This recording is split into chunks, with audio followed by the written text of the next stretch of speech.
पाकिस्तानी फिल्में बन तो अच्छी रही हैं, लेकिन क्या मेयारी फिल्में बन रही हैं या जो आवाम चाहती है वैसा कंटेंट आ रहा है? उमैर अलवी हमें ज्वाइन कर चुका हूँ। उमैर, अस्सलाम वालेकुम, गुड मॉर्निंग।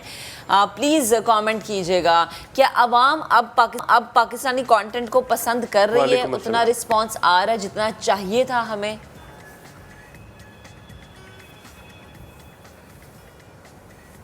देखिए, अवाम जो है वो जब अच्छी फिल्म बनती है तो सिनेमा ज़रूर जाती है। कमली की एग्जांपल आपके सामने है कि एक ऑफ बीट फिल्म है जिसके अंदर जो है वो हीरो हीरोइन वाला चक्कर नहीं है, साइकोलॉजिकल थ्रिलर है, लेकिन उसने कल तक की रिपोर्ट के मुताबिक 4.5 करोड़ रुपए का बिजनेस किया है, जो कि बहुत ही अच्छा बिजनेस है एक तरह से। तो अब लोग जा रहे हैं, जब उन्हें वर्ड ऑफ माउथ से पता चलता है कि फिल्म अच्छी है और लोग देखेंगे जाके, तो क्यों नहीं उसमें सिनेमा जाएंगे। जो प्रॉब्लम इस वक्त सबसे बड़ी आ रही है वो टिकट प्राइसेस की है कि ओवरऑल पूरे मुल्क में जो एवरेज निकाला जाए तो वो 800-900 रुपए पर फिल्म है। वो 800-900 रुपए अगर आप देखें तो नेटफ्लिक्स और अमेजॉन जो पाकिस्तान में चल रहे हैं उनकी तो पूरे महीने की प्राइस यही है। बिल्कुल।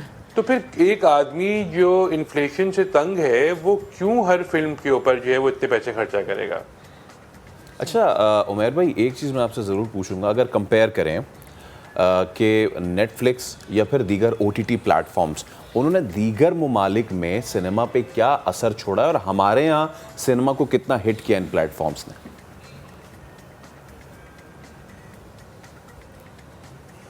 देखिए, उन ममालिक में भी फ़र्क तो पड़ा है। इतना फ़र्क पड़ गया कि मार्टिन स्कॉर्सेज़ी जैसा आदमी जो है वो नेटफ्लिक्स के लिए बना रहा है फिल्म, तो फ़र्क तो है, लेकिन उन्होंने अपने सिनेमा का दामन नहीं छोड़ा।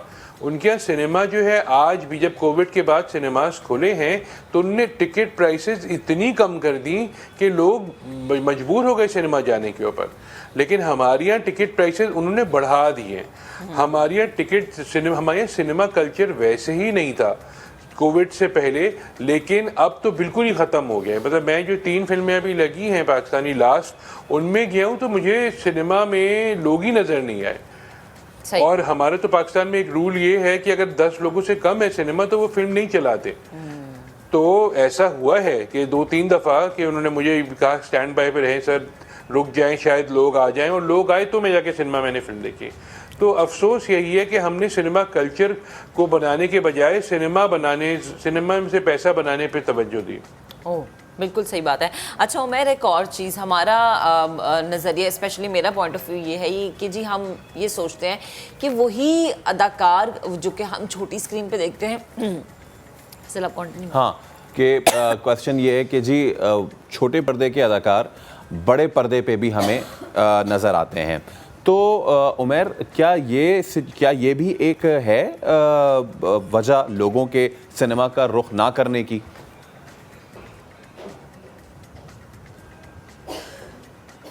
देखिए, 1960s-70s में वहीद मुराद, मोहम्मद अली, नदीम, संतोष कुमार, सबिया खानम, ये सब जो थे ये सिर्फ एक्सक्लूसिव फिल्म्स के लिए थे और ये टीवी पे नहीं आते थे बहुत, कभी एक शो में आ गए, बात कर ली, या जैसे कमाल साहब ने कमाल शो किया था 70s में आके, वो उस वक्त किया जब वो फिल्में उनकी ख़त्म हो गई थी, वो फिल्मों में वो बात नहीं रही थी। तो बिल्कुल एक ये रीज़न हो सकता है, लेकिन आप ये भी देखिए कि उस वक्त सिर्फ एक टीवी चैनल था तो उसमें आपके पास प्रोग्राम्स भी कम होते थे। अब आपके पास अनलिमिटेड टेलीविज़न चैनल्स हैं, आपके पास एक्टर्स ही एक्टर्स हैं, आपके पास एक्ट्रेसेस ही एक्ट्रेसेस हैं।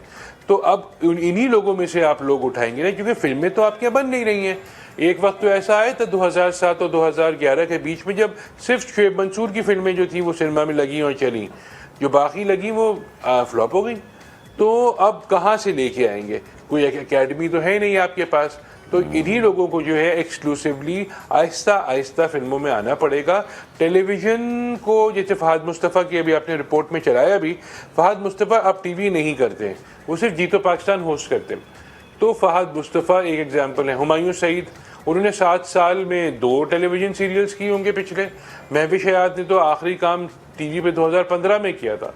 तो आहिस्ता आहिस्ता ये लोग एक्सक्लूसिव हो रहे हैं, लेकिन सब अगर ये एक्सक्लूसिव हो गए तो फिर वो टीवी का लॉस होगा, फिर मैं और आप बैठे हुए टेलीविजन पे बात करेंगे, सब लोग तो फिल्म में चले गए।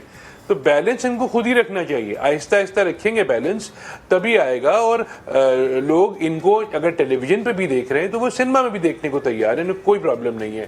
The problem is the prices of the ticket. अच्छा, स्टार पार्क की डेवलपमेंट को आप कैसे रेट करेंगे? आपने जैसे उस एक्सक्लूसिव जो क्लब है उसका नाम लिया, वो पुराने 60-70s की, उस तरीके की स्टार पार्क की डेवलपमेंट हम क्यों नहीं कर पा रहे हैं, क्यों नहीं कर पा रहे हैं?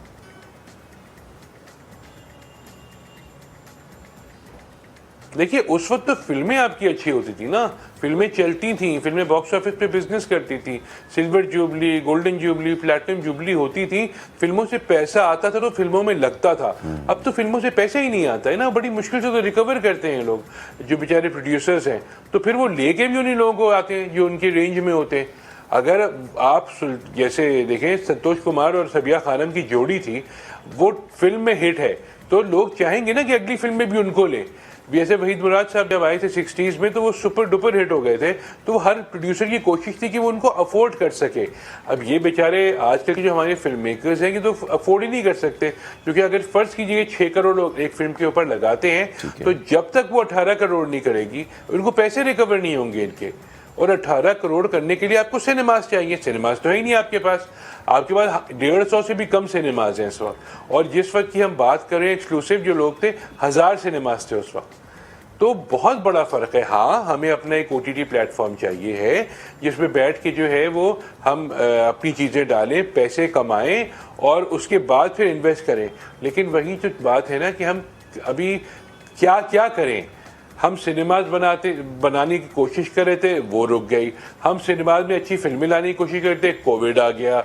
हम आपका टेलीविज़न पे अच्छा काम कर रहे थे, कोविड ने सब कुछ रोक दिया। तो मुख्तलिफ चीज़ें हैं। हमारे फिल्म मेकर्स को चाहिए कि थोड़ा सा जो है वो फिल्में अच्छी बनाएं ताकि लोग जो है वो सिनेमा की तरफ आएँ, फिर एक्टर्स ऑटोमेटिकली एक्सक्लूसिव हो जाएंगे। उमर भाई, आपके ही इस कमेंट से मैं अपना आखिरी क्वेश्चन डिराइव करता हूँ। आपने कहा कि थोड़ा सा अच्छा कंटेंट बनाएं। अच्छा कंटेंट, हमारे डायरेक्टर्स, हमारे स्क्रिप्ट राइटर्स, उनकी जो थॉट प्रोसेस है वो चेंज होता देख रहे हैं, या फिर वो जो एक था ना कि 90s में बॉलीवुड का एक स्क्रिप्ट होता था जी, मसाला एंटरटेनमेंट, अब वो यकसर मुख्तलिफ हो गया, वो नाउ विजनरी मूवीज़ की तरफ चले गए। तो कहीं वो जो हमारे यहाँ गैप आया, हम कहीं उसी गैप में तो नहीं फंसे हुए अभी तक?